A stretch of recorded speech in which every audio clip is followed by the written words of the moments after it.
काशी नगरी में राजा बीरदेव सिंह बघेल का शासन था। उनका महल सुरम्य वातावरण के मध्य स्थित था। एक दिन उन्होंने अपने गुरु ब्राह्मण की प्रेरणा से एक विशाल भजन कीर्तन का आयोजन करवाया। यह आयोजन महल के समीप ही एक सुगंधित वाटिका में किया गया, जहां कई विद्वान, ब्राह्मण और भक्तजन एकत्र थे। हर ओर भक्ति रस की धारा बह रही थी। इस समागम में प्रत्येक ब्राह्मण अपने अपने उपास्य देव की महिमा का गुणगान कर रहा था।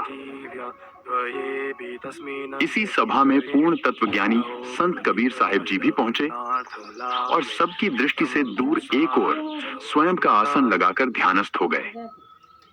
कुछ क्षणों बाद राजा का गुरु ब्राह्मण कबीर साहिब के समीप आया। हे श्रद्धालु, आपके चेहरे पर साधु का तेज झलकता है। कृपया आप भी अपने आराध्य की महिमा से हमें लाभान्वित करें।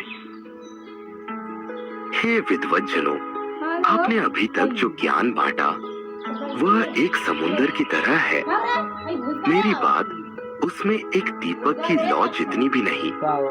फिर भी यदि आप आग्रह करते हैं तो सुन लीजिए, परंतु पहले ही कह देता हूँ, यह ज्ञान सहज नहीं होगा। ये वाणी सुनते ही आपकी धारणाएं डगमगा सकती है। मन की नसें कांप उठेंगी, कहीं आप बौखला न जाए। हे महात्मा, हम तो त्यागी हैं, संत हैं।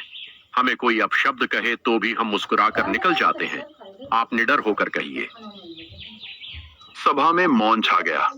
सब संत की वाणी सुनने को उत्सुक हो उठे। ठीक है, तो सुनिए। आज मैं आपको उन देवों की उत्पत्ति का सत्य बताऊंगा जिन्हें आप परमेश्वर मानते आए हो। ब्रह्मा, विष्णु और शिव, ये सभी जन्म और मृत्यु के चक्र में है। आप उन्हें अनश्वर समझ बैठे हो। यह आपकी सबसे बड़ी भूल है। मैं उस परम धाम से आया हूँ जहाँ न काल है न मरण। पूर्ण परमात्मा वहाँ निवास करते हैं। वही है सच्चा इष्ट। तो बजता है। आप में से किसी ने अभी कहा कि भगवान श्री राम हमारे पालनहार है, लेकिन जब उन्हें समुद्र पार करना था तो 3 दिन तक याचना करनी पड़ी। अंततः सेतु निर्माण करना पड़ा, जबकि अगस्त्य ऋषि ने वही समुद्र एक ही घूंट में पी लिया था। तो फिर बड़ा कौन हुआ, राम या अगस्त्य? फिर एक बार जब लक्ष्मण, राम और पूरी वानर सेना नागपाश में बंध गए तो गरुड़ को बुलाया गया। अगर रामचंद्र स्वयं परमेश्वर होते तो उन्हें किसी अन्य की सहायता क्यों लेनी पड़ती? संत की यह वाणी सुनकर समस्त श्रोता चकित रह गए। हर कोई ब्राह्मणों की ओर उत्तर की प्रतीक्षा में देखने लगा, परंतु वहां मौन था। राजगुरु ब्राह्मण व्याकुल होकर राजा के पास पहुंचा।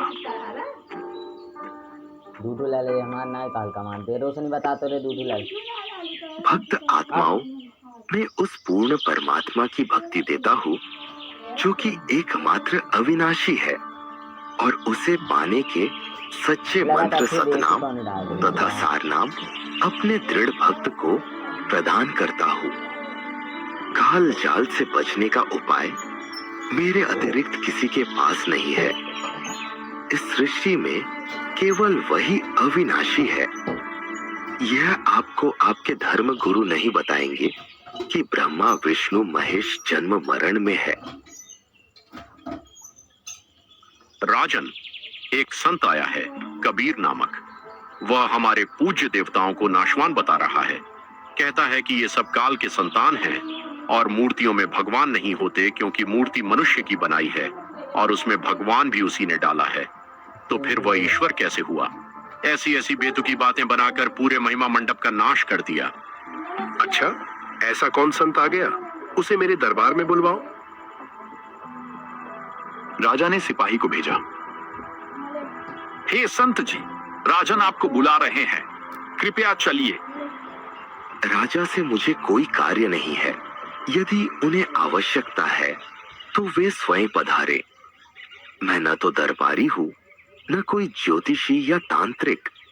क्यों बुलाया है? सिपाही ने लौटकर राजा को बताया। राजन, यह संत कुछ अभिमानी प्रतीत होता है। कहता है कि वह राजा का सेवक नहीं।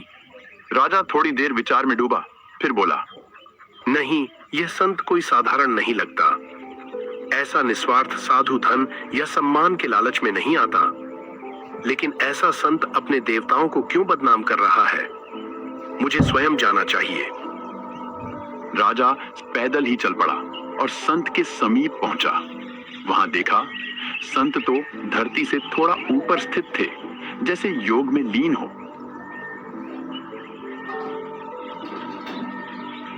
राजा ने साष्टांग प्रणाम किया।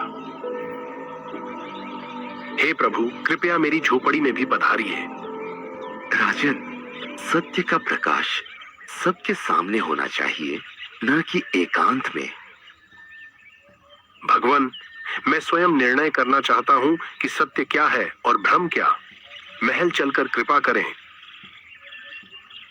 राजा के आग्रह पर कबीर साहब महल पहुंचे। वहां एक सभा बुलाई गई। संत और ब्राह्मण दोनों आमने सामने थे। ब्राह्मण देव, आपके और संत जी के बीच जो मतभेद है, कृपया उसका खुलासा कीजिए। इनका कहना है कि ब्रह्मा, विष्णु और महेश मरते हैं, बिना सिर पैर की बात करते हैं। क्या प्रमाण है उनके पास? आपके ही ग्रंथों में देवी भागवत के 3 स्कंद में यह बात स्वयं वर्णित है, पढ़ लीजिए। ब्राह्मण ने वही श्लोक पढ़ा और सक पका गया। चेहरा फीका पड़ गया। मन में विचार आया कि यह बात सभा में न बताई जाए, लेकिन संत ने सब जान लिया। आज आप राजा की सभा में हैं। यदि आप मौन रहे तो किसी और ज्ञानी को बुलाया जाएगा। गुरुजी, आज केवल सत्य की मान्यता होगी, कोई छल या तर्क नहीं चलेगा। राजन, क्षमा करें, पुराण में यही लिखा है। हम इस तथ्य से अब तक अनभिज्ञ थे। ब्रह्मा, विष्णु और शिव जी ने स्वयं अपनी उत्पत्ति और माता दुर्गा को स्वीकारा है। राजा बीरदेव सिंह कबीर साहब द्वारा ब्राह्मण को प्रथम प्रश्न पर ही ढाल देने पर बड़ा प्रभावित हुआ। तत्क्षण संत के चरण पकड़ लिए। हे भगवान, दया कीजिए, हमें सच्चा मार्ग दिखाइए। आप केवल संत नहीं, स्वयं पूर्ण परमेश्वर हैं। इसके बाद कबीर साहब ने राजा, रानी और ब्राह्मण को सृष्टि का रहस्य, तत्व ज्ञान और सतनाम का भाव समझाया। तीनों ने कबीर साहब से दीक्षा लेकर सच्चे परमेश्वर की भक्ति प्रारंभ की। ये 2D एनिमेशन संत रामपाल जी महाराज के सत्संग प्रवचनों का